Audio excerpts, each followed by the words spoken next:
बच्चों नमस्ते। आज हम समाकलन से संबंधित प्रश्नावली के कुछ प्रश्नों का हल करेंगे। हम खंडशः समाकलन के सूत्र को समझें। यहाँ पर हमारे पास दो फलन हैं u और v। तो इन दोनों फलनों के गुणनफल का हम x के सापेक्ष अवकलन करना चाह रहे हैं। तो हमने लिखा है d by d x u गुना v बराबरी से u d by d x v plus v d by d x u. जैसा कि आप जानते हैं कि दो फलनों के गुणनफल का अवकलन करने पर हमें मिलेगा प्रथम फलन गुना द्वितीय फलन का अवकल गुणांक धन द्वितीय फलन गुना प्रथम फलन का अवकल गुणांक। आइए इसे हम इस तरीके से लिख दें। तो हमने लिख दिया है d by d x u गुना वी बराबर से u d v by d x plus v d u by d x. आइए अब हम दोनों पक्षों का x के सापेक्ष समाकलन करें। तो हमें इस स्टेप में केवल इंटीग्रल और dx का उपयोग करना है और d by d x u Guna v को हम यहाँ पर एक फलन मानेंगे। इसी प्रकार से u dv बाई dx को भी हम एक फलन मानेंगे और v du बाई dx को भी हम एक फलन मानेंगे। तो हमने यहाँ लिख दिया integral d by d x u Guna v dx बराबर जिसे integral u dv by dx plus integral v du by dx। आइए इसको हम आगे सरल करते हैं। तो जैसा कि आप देख रहे हैं कि u गुना v का हम डिफ्रेंसिएशन भी कर रहे हैं और इंटीग्रेशन भी कर रहे हैं। तो हमें वापस फलन मिल जाएगा अर्थात u गुना v मिल जाएगा। बाकी हमारी स्टेप ज्यों की त्यों लिखी हुई है। हम यहाँ से मान ज्ञात करना चाहते हैं integral u dv by dx का। तो आइए हम पक्षांतर करें। तो हमारी अगली स्टेप होगी integral u dv by dx बराबरी से u गुना v minus integral v du by dx। अब हम यहाँ पर u को मान लेते हैं f ऑफ x और dv बाई dx को मान लेते हैं gx। जैसे ही हमने dv बाई dx को gx माना तो v का मान हो जाएगा integral g of x dx। तो आइए इसको हम आगे सरल करने के लिए u के स्थान पर f ऑफ x पुट कर दें और dv बाई dx के स्थान पर gx पुट कर दें और v के स्थान पर हम integral g of x dx put कर दें। तो आइए हम इसको आगे बढ़ाते हैं। आइए अब हम u बराबरी से f ऑफ x तथा dv बाई dx बराबरी से gx एवं v बराबरी से integral g of x dx का मान पुट करें। तो हमें मिलेगा integral f of x Guna g of x dx बराबरी से f of x integral g of x dx minus integral of d by dx f of x integral g of x dx। तो जैसा कि आपने भी देखा कि हमने u के स्थान पे f ऑफ x पुट किया है, dv बाई dx के स्थान पे हमने gx पुट किया है, u के स्थान पर f ऑफ x पुट किया है और v के स्थान पे हमने पुट किया है integral g of x dx। इसी प्रकार से v के स्थान पे हमने यहाँ पुट किया है integral g of x dx और du बाई dx में हमने u की वैल्यू पुट कर दी है f ऑफ x, इसलिए हमने यहाँ लिखा है d by dx f of x। तो इस सूत्र का उपयोग आप खंडशः समाकलन के प्रश्नों का हल करने में करेंगे। तो आइए इसे हम पढ़ते हैं किस प्रकार से इस पे हम चर्चा करें। तो यदि हम f को प्रथम फलन और g को दूसरा फलन मान लें तो इस सूत्र को निम्नलिखित रूप में व्यक्त किया जा सकता है। दो फलनों के गुणनफल का समाकलन बराबरी से प्रथम फलन गुना द्वितीय फलन का समाकलन माइनस ब्रैकेट के अंदर प्रथम फलन का अवकल गुणांक गुना द्वितीय फलन का समाकलन का समाकलन। अब हम खंडशः समाकलन के सूत्र का जब उपयोग करेंगे तो दो फलन हमारे पास दिए हुए रहेंगे, उसमें से हमें किस फलन को प्रथम फलन मानना है। तो उसके लिए हम यहाँ पर आपको एक ट्रिक बता रहे हैं। आपको आइलेट शब्द याद रखना है, आई फॉर इनवर्स फंक्शन, और इनवर्स फंक्शन के रूप में उदाहरण लिया हमने टेन इनवर्स एक्स का। एल फॉर लॉगरिथमिक फंक्शन, उदाहरण के तौर पर हमने लॉग एक्स लिखा है। ए फॉर एल्जेब्रिक फंक्शन, तो हमने यहाँ लिखा है एक्स का वर्ग। टी फॉर ट्रिग्नोमेट्रिक फंक्शन जिसे हमने लिखा है यहाँ पर साइन एक्स, और ई फॉर लिखा है हमने एक्सपोनेंशियल फंक्शन जिसे हमने लिखा है ई पावर एक्स। तो इनवर्स फंक्शन से हमारा तात्पर्य है प्रतिलोम फलन से, लॉगरिथमिक फंक्शन से हमारा तात्पर्य है यहाँ पर लघुगणकीय फलन से, एल्जेब्रिक फंक्शन से हमारा तात्पर्य है यहाँ पर बीजगणितीय फलन से, और ट्रिग्नोमेट्रिक फंक्शन से हमारा तात्पर्य है यहाँ पर त्रिकोणमितीय फलन से, और एक्सपोनेंशियल फंक्शन से हमारा तात्पर्य है चर घातांकी फलन से। आइए अब हम कुछ एग्जाम्पल की मदद से समझने का प्रयास करें। Integral e power x log x d x की यदि हम बात करें तो हम यहाँ पर लॉग एक्स को प्रथम फलन मानेंगे और ई पावर एक्स को हम द्वितीय फलन मानेंगे, क्योंकि हम लॉग एक्स को कहेंगे कि ये लघुगणकीय फलन है, और लघुगणकीय फलन का क्रम जो है यहाँ पर चर घातांकी फलन से पहले है, अतः हम log x को प्रथम फलन मानेंगे और e पावर x को हम द्वितीय फलन मानेंगे। तो ये हमने यहाँ पर कुछ और एग्जाम्पल आपको दिए हैं जिससे आपको यह समझने में सहायता मिलेगी कि हमें दो फलनों में से किस फलन को प्रथम फलन मानना है और किस फलन को हमें द्वितीय फलन मानना है। तो आपकी सुविधा के लिए मैंने प्रथम फलन को यहाँ पर लाल रंग से दिखा दिया है। तो जितने भी फलन यहाँ पर दिए हुए लाल रंग से, इन फलन को हम मानेंगे प्रथम फलन।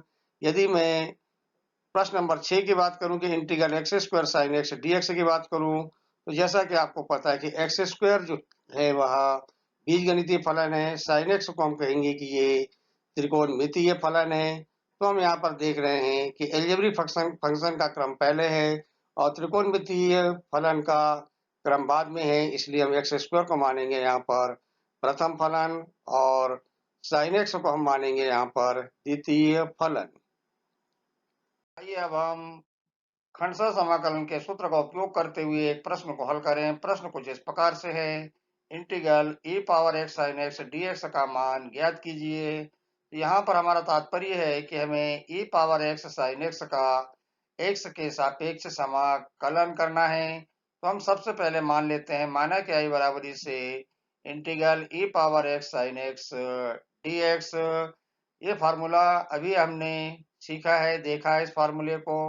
इसे हम पढ़ेंगे the integral of the product of two functions is equal first function times integral of the second function minus integral of bracket में लिखेंगे हम differential coefficient of the first function times integral of the second function. तो यहाँ पर हम sine x को मानेंगे first function, e power x को मानेंगे हम सेकंड फंक्शन। तो यहाँ हमने लिख दिया एफ ऑफ एक्स बराबरी से साइन एक्स और जी ऑफ एक्स बराबरी से ई पावर एक्स। आइए अब हम यहाँ पर प्रथम फलन और द्वितीय फलन के मान को सूत्र में रख दें, तो हमें मिलेगा इंटीग्रल साइन एक्स गुना ई पावर एक्स डीएक्स बराबरी से sine x integral e power x dx minus integral of d by d x sine x integral e power x d x. तो आइए इसको हम आगे सरल करते हैं। तो जैसा कि आप जानते हैं integral e power x d x का मान होगा ई पावर एक्स, इसलिए हमने प्रथम पद को लिख दिया है e power x sine x minus d by d x sine x का मान होता है कॉस एक्स, और integral e power x d x का मान होता है ई पावर एक्स। इसलिए हमें यहाँ पर द्वितीय पद मिल गया है minus integral of cos x गुना ई पावर एक्स। तो यहाँ पर हम ये देख रहे हैं कि हमारी समाकलन की प्रक्रिया पूर्ण नहीं हुई है, अतः हमें इस द्वितीय पद को I1 के बराबर मानना होगा। तो आइए अब हम इसे लिखते हैं I बराबरी से e power x sine x minus I1। अब हम आगे I1 का मान किस प्रकार ज्ञात करेंगे इसको हम समझने का प्रयास करते हैं, और इस समीकरण को हमने दे दिया है समीकरण नंबर 1। इंटीग्रल cos x गुना e पावर x dx का मान ज्ञात करें जिसे हमने I1 मान लिया है। तो integral f of x Guna g of x dx बराबरी से f of x integral g of x dx minus d by d x F x Guna integral g of x dx का समाकलन। तो ये सूत्र का हम यहाँ पर पुनः उपयोग करेंगे। जैसा कि आपको पता है कि हम f ऑफ x के स्थान पर लिखेंगे cos x और g ऑफ x के स्थान पर लिखेंगे हम e पावर x। तो हमें ये स्टेप मिल जाएगी इंटीग्रल cos x गुना e पावर x dx बराबरी से cos x integral e power x dx minus d by d x cos x Guna integral e power x dx का समाकलन।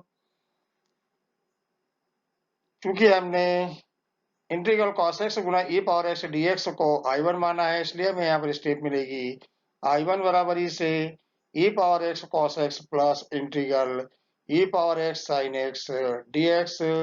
यहाँ पर आप समझ जाइए कि इंटीग्रल ई पावर dx का मान है ई पावर x, इसलिए हमने cos x integral e power x dx के स्थान पर लिखा है e power x cos x। और जैसा कि आप जानते हैं कि d by d x cos x का मान होगा माइनस साइन एक्स, और integral e power sine x dx का मान होगा ई पावर एक्स। तो d by d x cos x का मान जो हमें माइनस साइन एक्स मिला है, उस कारण से हमारे माइनस साइन प्लस में परिवर्तित हो जाएगा। तो हमें यहाँ पर मिलेगा plus integral e power x sine x dx। और आगे के हम समीकरण को देखें तो I1 बराबर हो जाएगा e power x cos x plus I. हमने प्रारंभ में ही integral e power x sine x dx का मान हमें ज्ञात करना था, जिसे हमने I मान लिया था। ये हो गई हमारी समीकरण नंबर 2। अब हम समीकरण नंबर 1 व 2 की मदद से आगे बढ़ेंगे। तो आइए अब हम समीकरण नंबर 1 व 2 से पाते हैं कि I बराबर से e power x sine x minus bracket के अंदर e power x cos x plus I. क्योंकि हमने समीकरण नंबर 1 में लिखा था I बराबर से e power x sine x minus I1, और I1 का मान हमने समीकरण नंबर 2 में ज्ञात किया है e power x cos x plus I. आइए इसको हम सरल करते हैं। तो I बराबर से e power x sine x minus e power x cos x minus I. पक्षांतर करने पर हमें मिलेगा 2I बराबर ही से ई पावर एक्स को जब यहाँ से कॉमन निकालेंगे तो ब्रैकेट में बचेगा sine x minus cos x. तो I का मान होगा 1/2 ई पावर एक्स ब्रैकेट में sine x minus cos x plus सी। तो इस प्रकार से हम कह सकते हैं कि integral e power x sine x dx का मान होगा 1/2 ई पावर एक्स ब्रैकेट में sine x minus cos x plus C. अभी आपको जो प्रश्न समझाया गया है खंडशः समाकलन से संबंधित था। ये कुछ आपको यहाँ पर और प्रश्न दिए जा रहे हैं और इन प्रश्नों को आप स्वयं हल करने का प्रयास करिए। यहाँ पर आपकी सुविधा के लिए मैंने कि किस फंक्शन को हमें प्रथम फलन मानना है उसको मैंने लाल रंग से दिखा दिया है, ताकि आपको हल करने में सुविधा हो जाएगी। वैसे भी आपको जो ट्रिक बताई गई है उस ट्रिक के आधार पर आप स्वयं भी इस बात को जानने का प्रयास करिए कि हम दो फलनों में से किस फलन को प्रथम फलन मानेंगे और किस फलन को हम द्वितीय फलन मानेंगे, ताकि हम खंडशः समाकलन की प्रक्रिया को आसानी के साथ कर सकें। हम कुछ प्रमुख सूत्रों को जाने, जिसमें पहला सूत्र है integral root a square minus x square dx बराबर ही से 1/2 bracket x root a square minus x square plus a square sine inverse x by a plus सी।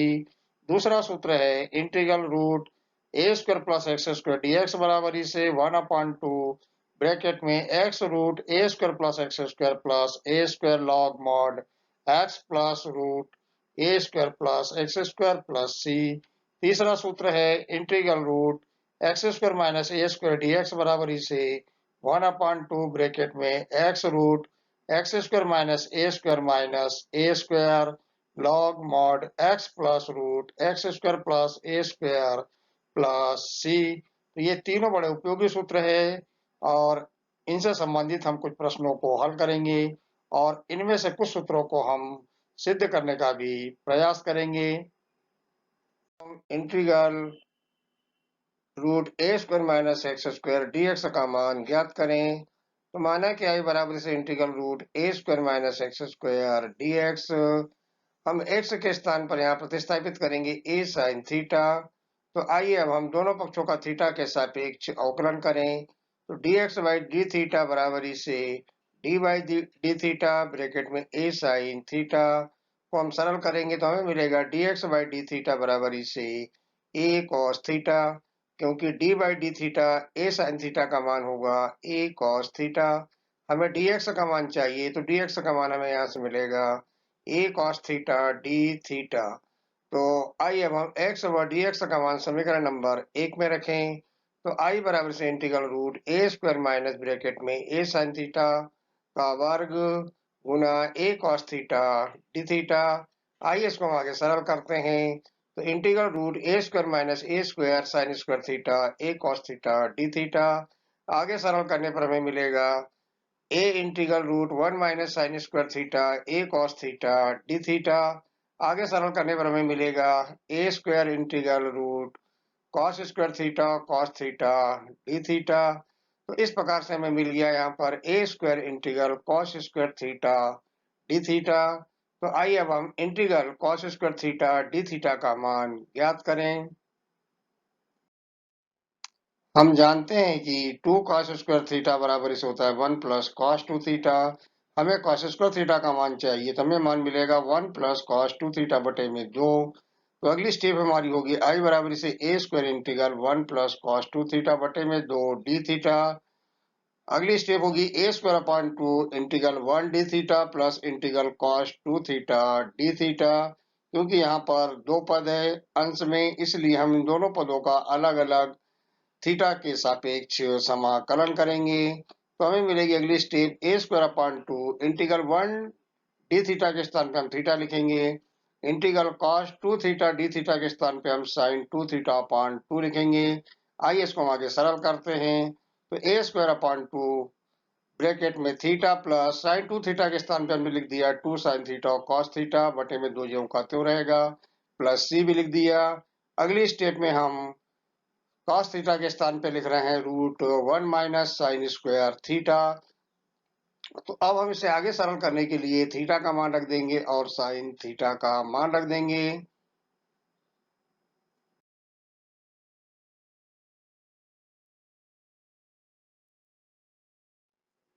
जैसा कि आप जानते हैं कि x बराबर इसे a साइन थीटा है, तो साइन थीटा का मान हो जाएगा x अपान ये, थीटा का मान हो जाएगा साइन इनवर्स x अपान ये। आइए इन मानों को हम प्रतिस्थापित करें, तो हमें मिलेगा a स्क्वायर अपान 2 ब्रैकेट में sine inverse x upon a plus x upon a root 1 minus x square upon a square.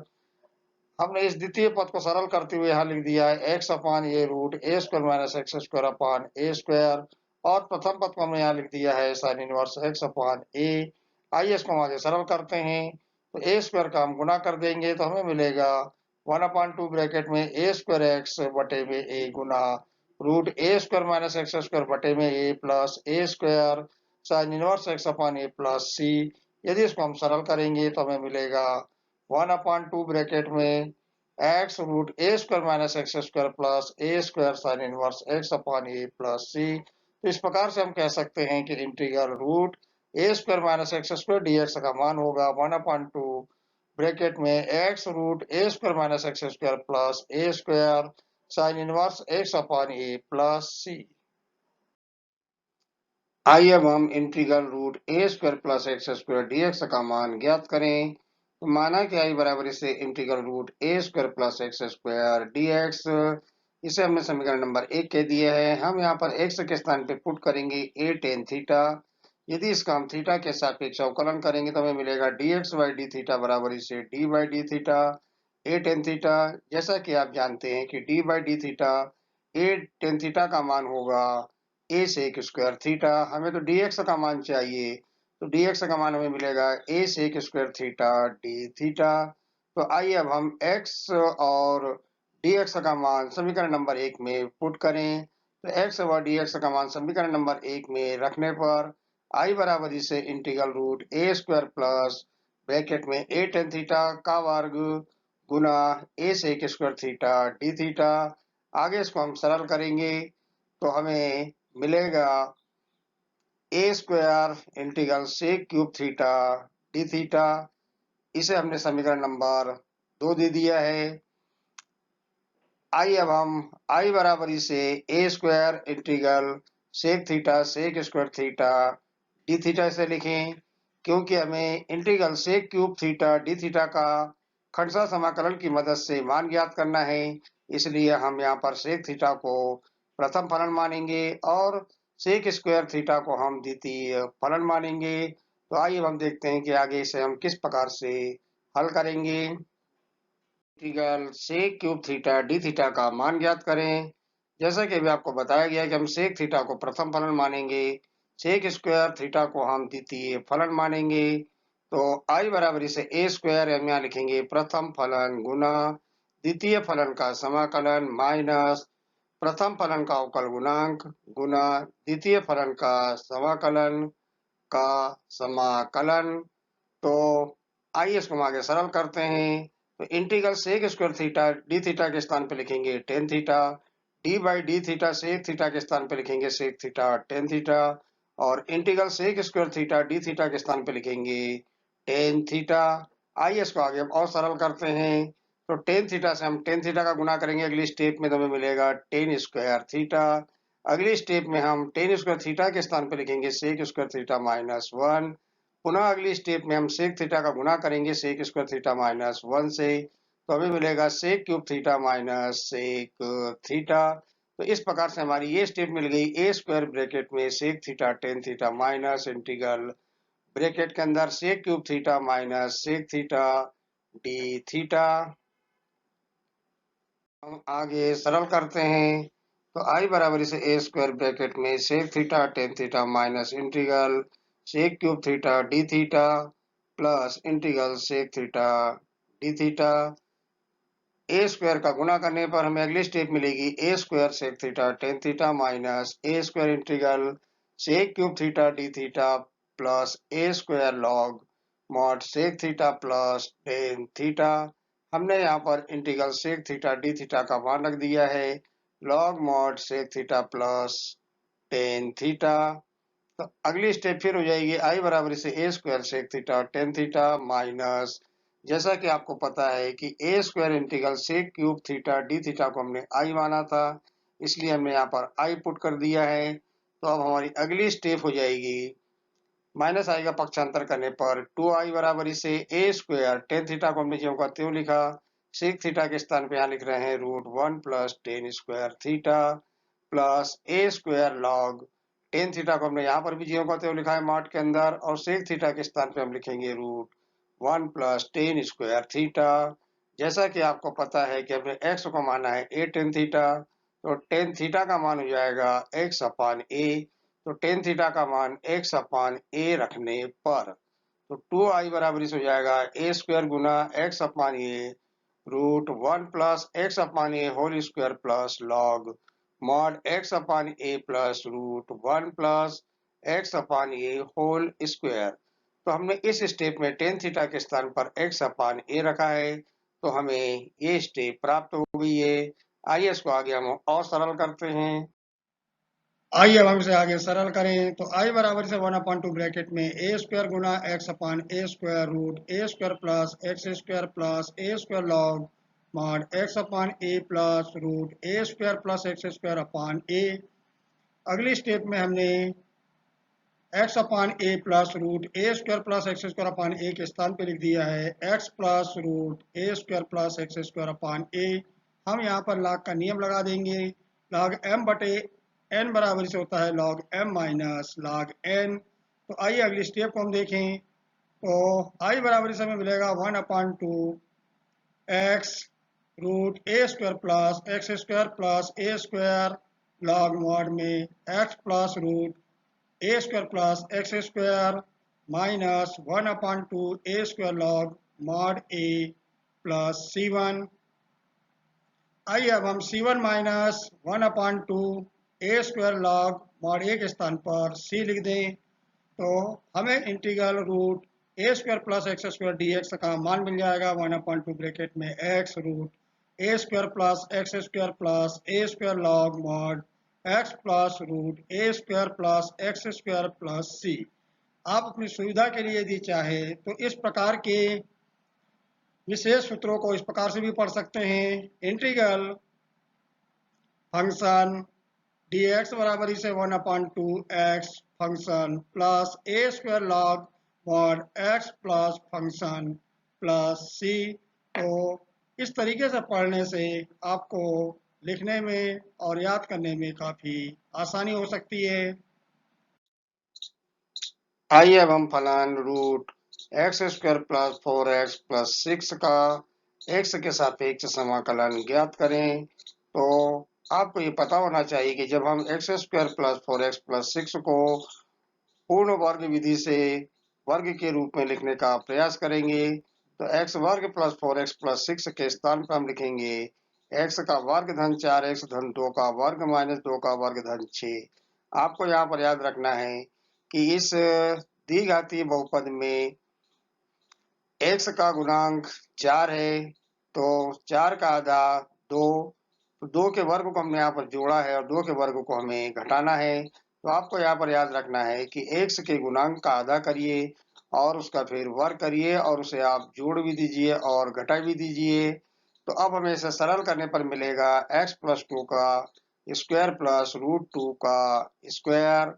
आइए अब हम आगे इसे सरल करते हैं। तो माना कि आई बराबरी से integral root x square plus 4x plus 6 dx, हम x square plus 4x plus 6 के स्थान पर रखेंगे x प्लस 2 का वर्ग धन रूट 2 पूरे का वर्ग। आइए इसको हम आगे सरल करते हैं। तो हमें यहाँ पर सूत्र पता होना चाहिए। तो अभी हमने पढ़ा है integral root a square plus x square dx का मान कि 1/2x root a square plus x square plus a square log mod x plus root a square plus x square. इसे हम कुछ इस तरीके से भी पढ़ सकते हैं। Root a square plus x square हमारे पास एक फलन है, तो हम यहाँ पर पढ़ेंगे कि फलन का x के सापेक्ष समाकलन बराबरी से 1/2 x गुना फलन धन a square log mod x plus फलन। तो आपको याद करने में और भी आसानी हो जाएगी। जैसा कि आप देख रहे हैं कि हम x के स्थान पर रखेंगे x प्लस 2, a के स्थान पर हम लिखेंगे रूट 2। तो सूत्र में x के स्थान पर हम x प्लस 2 रखेंगे और a के स्थान पे हम रूट 2 रखेंगे। तो हमारी स्टेप इस प्रकार से हमें आगे मिलेगी 1/2 ब्रैकेट में x plus 2 root x plus 2 whole square plus root 2 का वर्ग प्लस रूट 2 का वर्ग log mod x plus 2 plus root x plus 2 का वर्ग प्लस रूट 2 का वर्ग। ये रूट चिन्ह के अंदर जो मान लिखा हुआ है इसे आप बिना सरल किए सीधे ही x square plus 4x plus 6 लिख सकते हैं। तो 1/2 ब्रैकेट में x plus 2 root x square plus 4x plus 6 plus 2 log mod x plus 2 plus root x square plus 4x plus 6 plus c।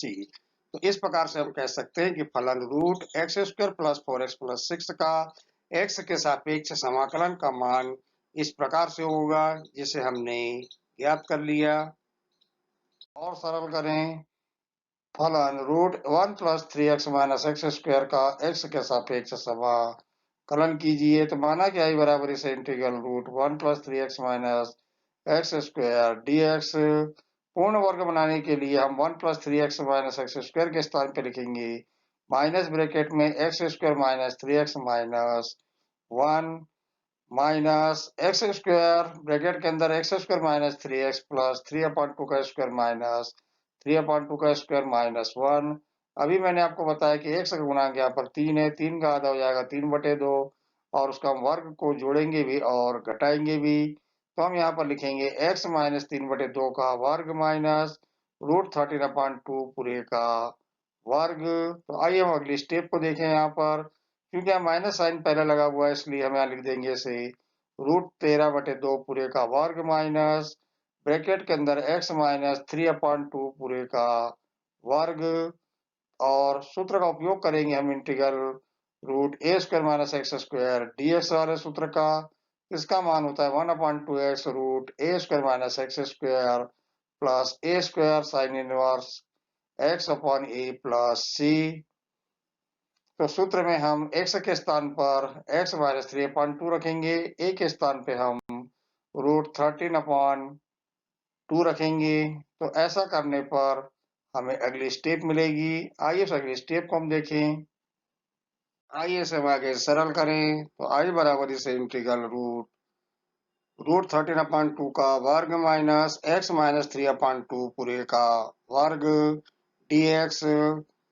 तो सूत्र का उपयोग करने पर हमें यहाँ पर मिलेगा 1/2 ब्रैकेट में x माइनस 3/2 रूट 13/2 पूरे का वर्ग माइनस x माइनस 3/2 पूरे का वर्ग प्लस रूट 13/2 पूरे का वर्ग साइन इनवर्स x माइनस 3/2 बटे में रूट 13/2।